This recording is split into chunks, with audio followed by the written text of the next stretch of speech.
Hi everybody, and welcome to video number 3 in my wonderfully exciting series about my guitars. Does it get any more exciting than that? I don't think so. Cars have probably just crashed off the road now, hearing that the video 3 is out. And the excitement to get home to watch it as fast as they can.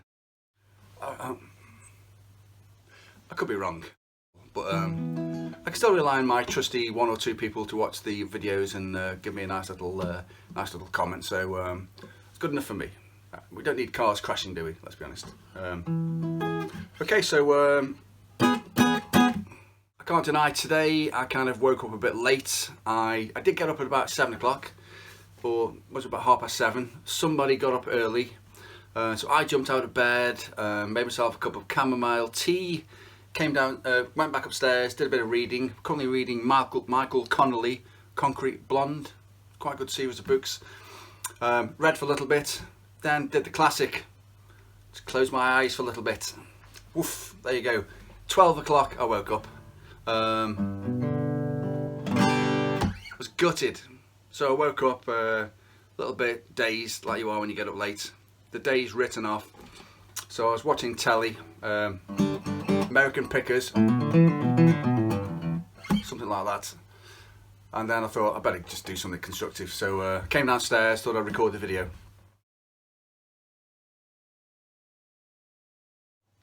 Yeah, she's a lovely guitar. It really is a lovely guitar. It's got a great sound to it.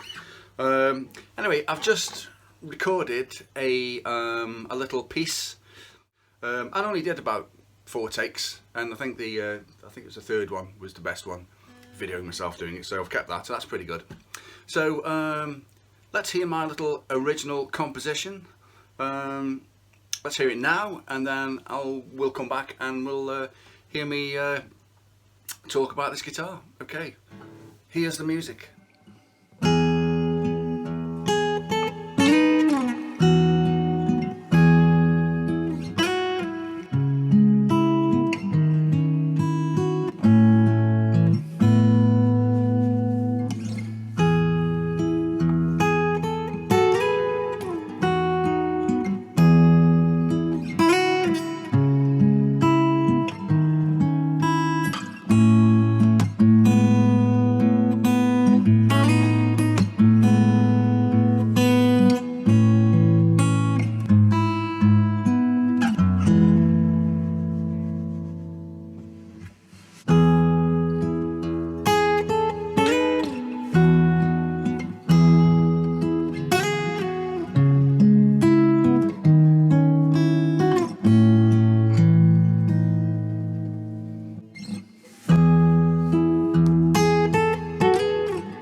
Welcome back everybody, you just heard my little composition.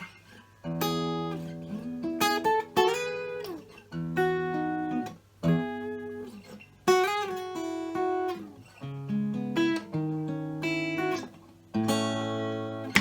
hope you enjoyed it. That was just something that I just whipped together on the sofa over the course of a few days since I did the last video, just to try and give me something to do that's a little bit different, as opposed to playing something like the L.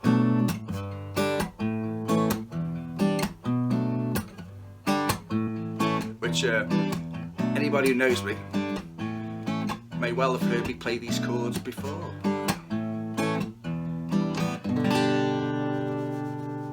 Anybody who used to go to the Bleeding Wolf in Scholar Green will probably be throwing a brick at their laptop screen now and going, no!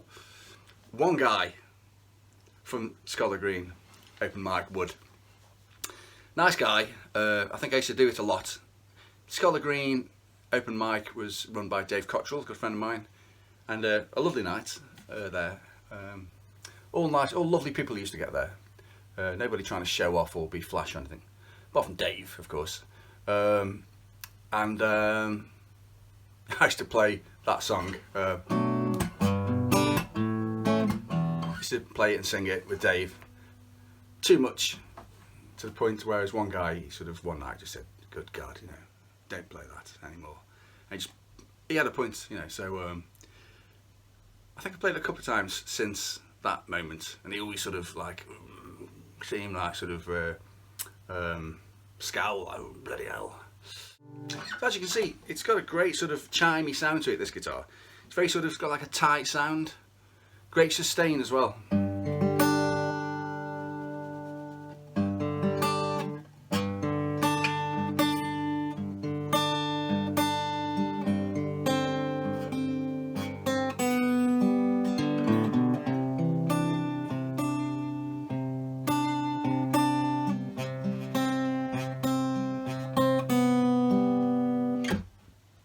Excuse me, anybody who knows myself and Steve will recognise that as being one of our songs, which is called Small World. Small World. Lovely song, even though I will say with Steve, on Steve's behalf as well, even though we say so ourselves. It's a cracking song. Go to my website, carlmoreton.co.uk, and you can hear that song. I think you'll really enjoy it actually. But this guitar, I actually bought the guitar originally to play with Steve. Myself and Steve, we still have, but we had like a songwriting partnership, and we were going to do some gigs either with a trio or acoustically, so probably 2 acoustics, or maybe I was going to play a bit of Fender as well, and maybe a bass as well. And so Steve's got a big fat J45, which sounds fantastic. Every note you play on it, it just sounds great. None of them jump out. Lovely, really nice guitar. So I bought this to complement Steve's J45. So this will kind of slot in to sort of like more middly part of the EQ of the sound. So you know, we don't have 2 of the guitars sounding the same, which obviously you wouldn't want. So this is great for doing little sort of melodic lines, and you know, those little twiddly bits that just jump out in between the vocal, or sort of try and embellish what the vocal's doing. So I bought this. I think I must have bought it about 6 or 7 years ago, because I've looked on the website just before I started filming this, and I think they start making these guitars in about 2014. The next model, if you type in Taylor 322 into their website, all you get is the 322E, which is seems to be double the price. It's like a couple of £1,000. This guitar, when I bought it, it was pretty much £1,000. Got a great deal from Fred. It's 322. Technically, according to the Taylor website, it's a grand concert style. I always thought it was like a dreadnought size. Maybe those 2 terms are one and the same, really. I don't know. Probably are, really. And I always thought that this guitar was actually all mahogany, but it's mahogany top, and it's, I hope I pronounce it right, sapele, back and sides. The neck probably is mahogany, I would imagine. I'm not quite sure what the fretboard is. I mean, yeah, if you look at that, it's kind of, it's almost like ebony-like. Oh, I can't remember. I think it might be ebony actually. Looks like it might be ebony. It's really nice. And I suppose, yeah, it looks like they put a slither. Yeah, they put a slither of something on the headstock, which is quite nice actually.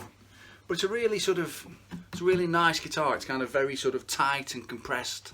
It's not a great, it's not got a huge range, although recording it not long ago, there's plenty going on sort of around about the 100 hertz department.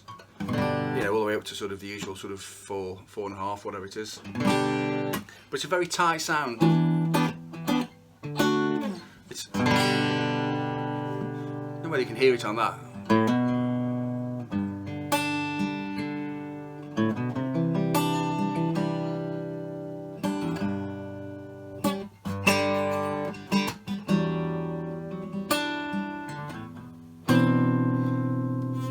I'll name that chord one day.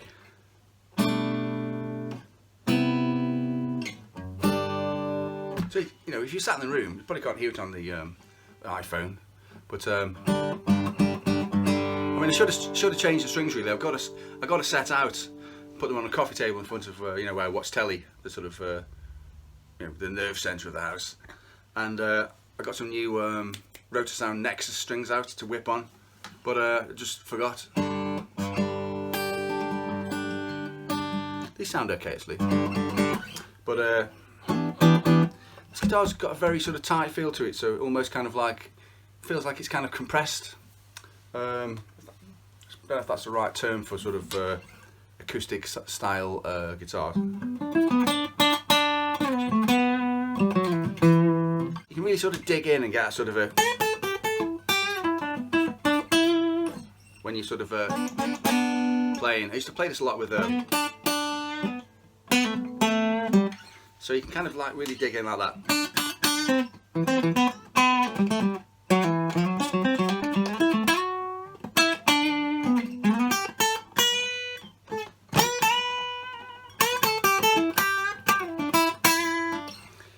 Great for finger picking, this guitar. Don't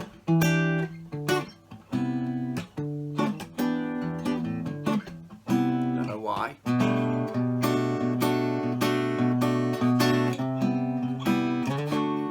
It's not super loud, obviously, when you plug in. You don't need to be.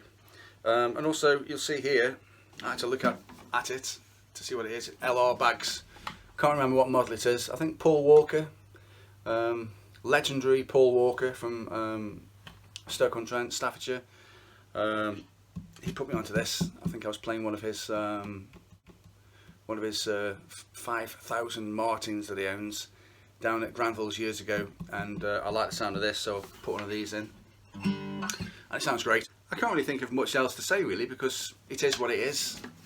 You know, it's a mass-produced guitar. Whilst it is a great guitar, there's no great story behind it.